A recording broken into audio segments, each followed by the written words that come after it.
So the Romanian deadlift is one of my favourite exercises, and I think you could make a case that it's just as good as a deadlift from the floor. The reason it's beneficial is because it's got like a strong eccentric component. So when you're lowering the bar, your muscles are lowering under tension, and it's working some of the most important muscles in the body, like the glutes. They're the most powerful. They're absolutely essential for like running, jumping, squatting, deadlifting. So it's a big builder of these muscles. And like normally a deadlift, you're going to let it down quite quickly, but that's not usually the case for a Romanian deadlift. And you're practicing the mid to top part of a deadlift, so it's really good for building that mid strength or the lockout if that's your weakness. And also if you choose not to use straps, it can be really beneficial for grip. Okay, so now we're going to go through the technique. So the first thing to think about is how you take the bar out. So I like to put the bar in the rack, but it's perfectly fine to start from the floor, just deadlift it up and then start there. Now you want to take it out with a nice posture. So you don't want to take it out with like a rounded back. That's going to put more pressure on like the spine than is necessary. You want to take it out with a really nice posture.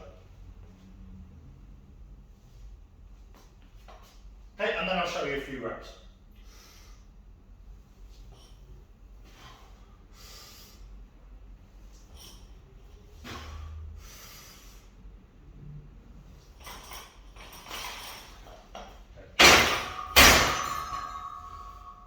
I think the most important thing with a Romanian deadlift is that we're keeping that back in neutral. That lower back should be in like a slight extension, as it normally is.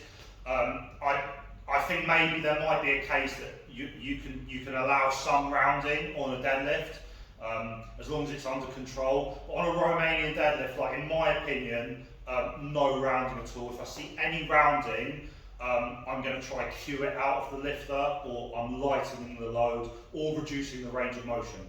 Okay, so the back is held absolutely straight throughout the movement. There's no rounding at all.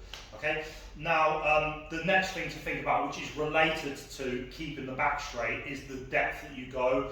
So the main limiting factor for depth will be how flexible or how strong your hamstrings are at long lengths.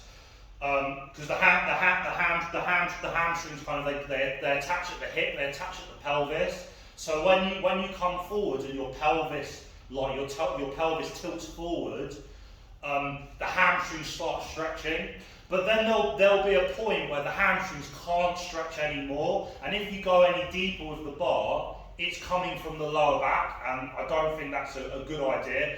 So I'll show you an example, right? So a good place to start is with absolutely no weight, or like maybe just a 20 kilogram bar. See how far you can get down without rounding your back, and like feel free to, I think the best is to just take a video, see how it looks, and then go from there. So with no weight, I can probably get about here, right? So I'm touching just a centimetre or two below my kneecaps, and if I go any lower, it's the rounding's coming from the back here. The hamstrings are stretching, but so is the back.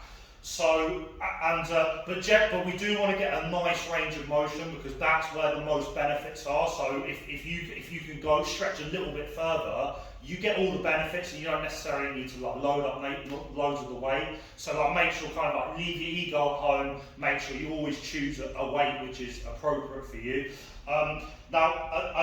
So we want enough depth, but no further. Now that's going to depend on the person, how flexible they are. So some people that like they've spent most of their lives like sitting down, haven't been stretching or training, they might just be able to go to like the top of their kneecap and then come up, and that's fine. If that's all they're able to do, then I think the Romanian deadlift is a great way to stretch those hamstrings.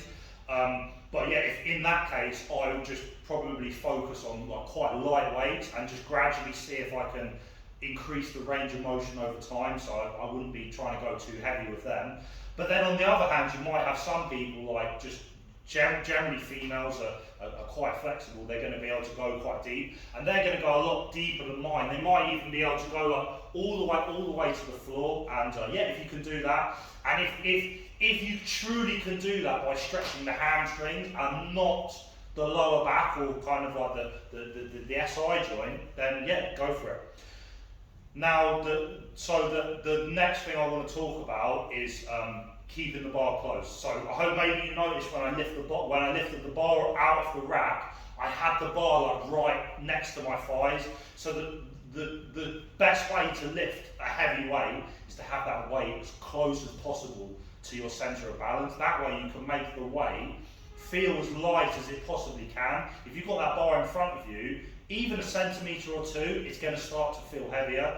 So throughout the movement, you want to think about keeping that bar like touching your thighs and then just around the kneecap, touching the shin, around the knees and then up the thighs, yeah? So I'll show you one more time and I want you to notice like the bar is going to be touching my shorts on the way up.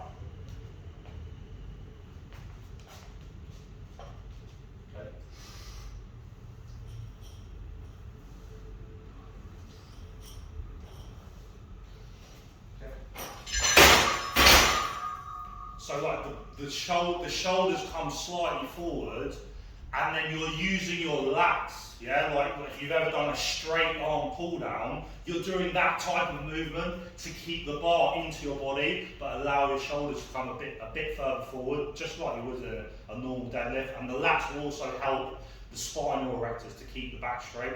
Okay, and now the next thing is the knee bend. So the hamstrings are a biarticular muscle, which means they cross over two joints. So I think we all know the leg curl machines, right? They work the hamstrings, bend at the knee, and then the hamstrings, they also cross from the leg into the hip. So when we flex at the hip, they're getting stretched. And like say for example in a squat, the squats don't work the hamstrings that much. The length of the hamstring stays pretty similar, because even though when you squat you go into hip flexion, you also go into knee flexion. So that means that the hamstring is lengthening at one end but it's shortening at the other, so it stays pretty much the same length. Now we want to bear that in mind, because if you do the Romanian deadlift and you bend your knees, you're not getting the full stretch of the hamstrings, so you're going to be working probably more like glutes and maybe bringing some quads into the equation, and we want to put it on the back, right?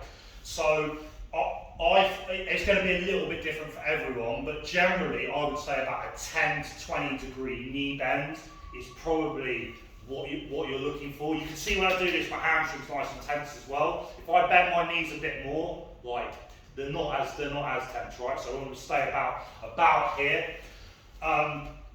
The other side of that is that some people keep their knees too straight, and if your knees are locked out, you lose that range of motion. So if my knees are locked out, I can hardly bend down at all. Unless I bend with my back, then it's a piece of cake. But we're not trying to bend the back. We're trying to teach the back to stay nice and straight. So you want to keep your knees soft, and then just keep them bent about 10 or 20 degrees, but don't let that change as you go down. It's going to be a bit tempting because having a muscle stretch under load is uncomfortable, so you might be tempted to try and make it a bit more comfortable. You might even put yourself in a stronger position, but we don't necessarily want to like lift the most weight possible. We want to load up the hamstrings, the glutes, and the lower back, and make them strong. And yeah, the last thing to talk about is grip. So if you can use straps are perfectly fine, and that way you'll be able to go a bit heavier. You'll load up the posterior chain.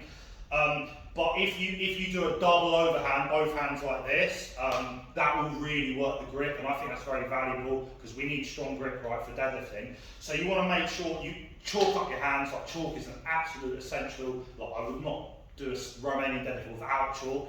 We want to put the bar like kind of where the calluses are, quite close to the fingers. So I'm putting the bar about here.